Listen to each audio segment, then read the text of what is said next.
Salut les amis, c'est moi, Karen, and I'm so happy to be here with you today. We're going to have a lot of fun today talking about something that I get so many messages about across all platforms, following your dreams to move to France.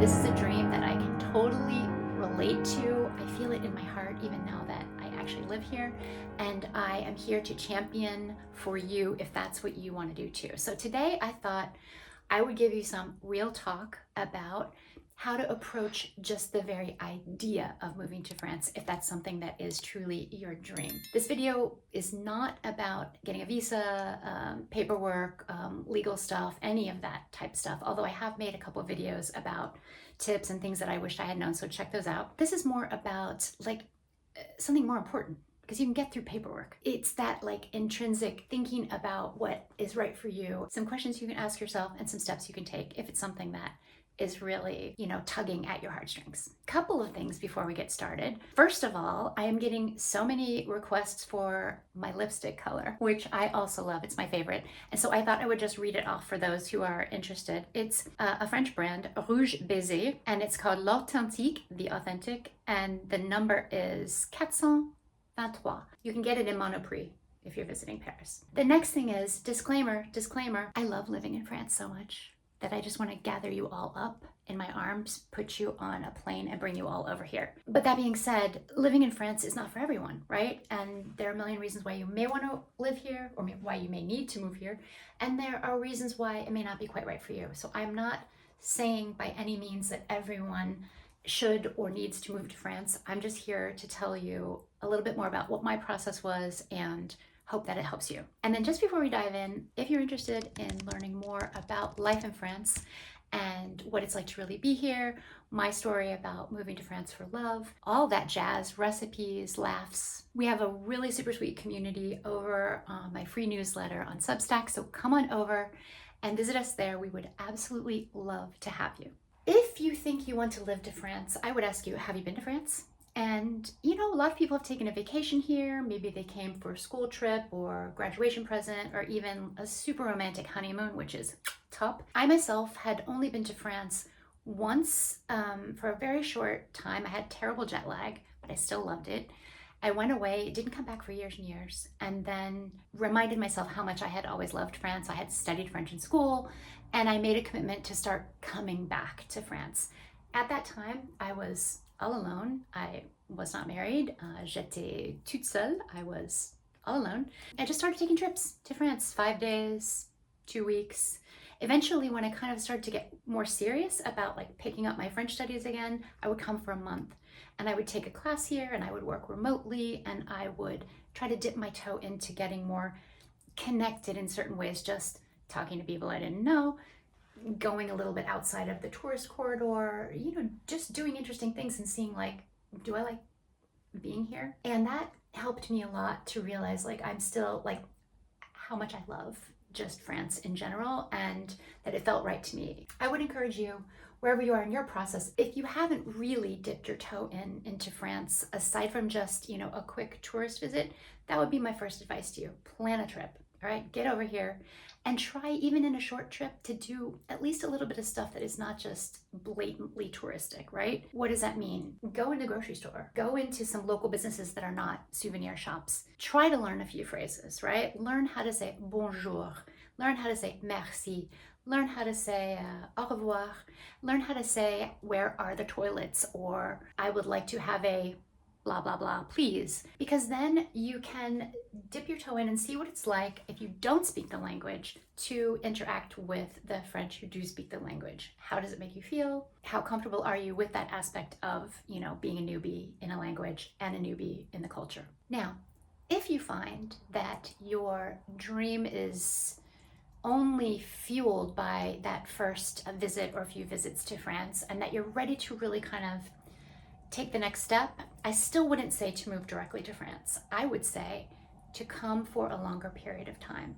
If you can save up your vacation days, I know this isn't always easy, but if you can, try to come for a month or longer and just be here. And if you can, try not to stay in a hotel. Try to stay in an Airbnb or somewhere outside of Paris so that you are going to shop for some of your own meals.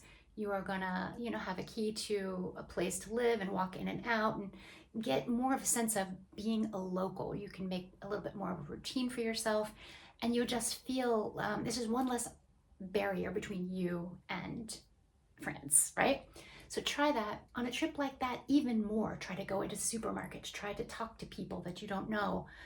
Even if you're speaking in English, just try to get a sense from people of what they think about their neighborhood, or get yourself immersed more into the French culture. And all the while, you can be pursuing more knowledge online by watching videos like this, looking at websites about the French language or about French culture and history, which are so important to the French. And even researching things like getting a visa, you can always just be adding little tidbits to your dossier, as we say, to your file for the time when you may be ready, right? And all the while, I would say, continuing to push farther with your French language, because if you can do that, it's going to help you. Next, probably one of the most important things, see how you feel in France. Do you feel like you can make some connections? Do you feel at least a little bit at home, or like your heart is calling you to be here? Do you feel like you can make some connections through whatever ways you may find? You can join a club like the American Club of Paris or the American Women's Group of Paris and connect with some people. Are you feeling that call? And the reason why I ask that is not to be negative if you're not. It's just to understand that when you move to any foreign country, there are going to be struggles. There are going to be times when you're extremely frustrated and you just want to give up. There are going to be times when you have to deal with a mountain of paperwork and you'll be carrying around a file like this just for something that seems fairly simple. There'll be times when you're trying to do stuff online that is fairly simple, but you're having a hard time understanding, or it's not translated into English or something like that. These are important things to think about when you're spending a little bit more time here, because you want that momentum of feeling like you're up to the challenge of moving to a new country and you're willing to undergo some difficulties. I mean, even for me, I married a French man who helps me a lot. I already spoke French. I already know how to have a business. Like I have, a lot of the sort of things you would think that would make life easier, and they do. But even with that, I struggle on the regular. You may have found me standing outside the McDonald's in central Paris drinking a Diet Coke and trying to pull my together, right? It happens to the best of us. But if you want to keep going with your dream to move to France, you can do it. It just takes time and effort and that je ne sais quoi, that passion. Okay, now just continuing a bit more down this road of struggle. And again, I don't want to be negative. I'm a super positive person, but I am also someone who's realistic. And it's something out of my own experience that I see people here like, oh, why do I have to do this? And why can't they just make it easy for us? And all of that. And it's like, because as I saw someone say in a brilliant article on Substack recently, the French are not waiting for you to come over here. They will be happy to see you. They will be happy to help you in most cases. They're a wonderful people, but it's for you. It's for you to respect the culture, respect this move that you might make enough to really make this effort. And sometimes it is a struggle.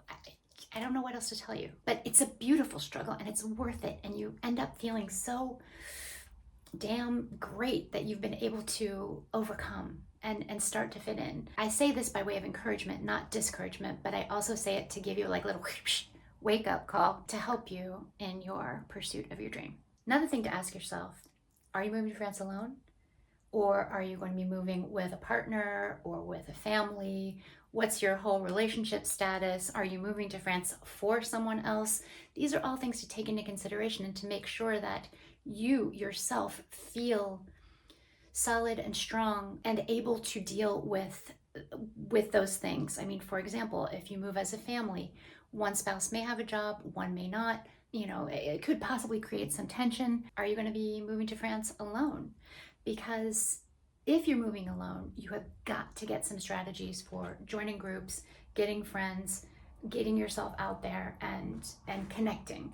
If you are going to be all alone and you know, you need to find a job. You need to explore those resources for where are the best places to find a job. What kind of trainings do you need? All of this kind of stuff. And you can start to build the skills or the elements that you need. Because comfort zone?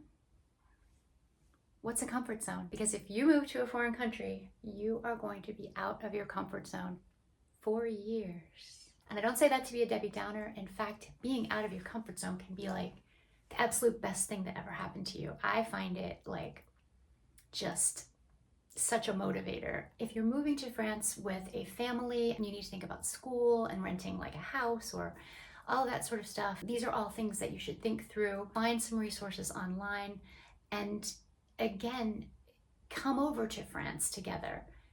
Live together, even if it's for a very short time, somewhere where in an area where you just think you might live. Doesn't mean you're going to end up living there, but see how all the members of the family respond to being there. Is one person really like not into France, not that into France, and is kind of like doing it for you? Are you all like, oh, a little giddy about it? What's the energy there? Because I think it's really good to take those things into account and speak and think about them honestly before moving so that you can rely on each other, because you will be each other's support system in those coming months and years. It can add a little bit of tension to the relationship to have to deal with the bureaucracy and all that stuff. So just think about it. My journey to living in France was something that I held in my heart for years, if not decades. You know, I chose to study French in middle school. I lost a lot of my French language when I didn't practice for years and didn't really travel to France for years and years. And I picked it back up again in 2015. I hadn't moved to France yet, but I rededicated myself to my passion, right? To my eventual dream to live in France. I had no idea that I would meet an amazing guy and, you know, at this point in my life, get married and pick up all my worldly belongings, give up my business in the States and move to France to like reinvent myself. I didn't know I was going to do that, but I was preparing myself for my own passion. It was mine. It was my dream. And it still is my dream, even though I'm sharing it with my wonderful husband. This is probably the most important thing I can communicate to you in this video, is that if you're truly passionate about it, that means that you're willing to do the things that are necessary to make it happen. And that enthusiasm will, you know, that commitment will buoy you, and it will push you forward step by step. You don't have to worry about doing everything at once, but if you're doing a little bit all the time, getting out, traveling more in France, learning the language, understanding more about French culture, even French politics, this is going to help you a lot. If by chance I hadn't met my husband and I were just planning a move to France on my own, hey, you know what? That's great too. I was already laying that foundation. The fact that it worked out to support me so well in what just happened by surprise is amazing. But you know, when I was here in France, I would go out to meetup groups to practice Franglish, where half the time you speak French, half the time you speak English. So you're helping people who want to learn English and you're learning French.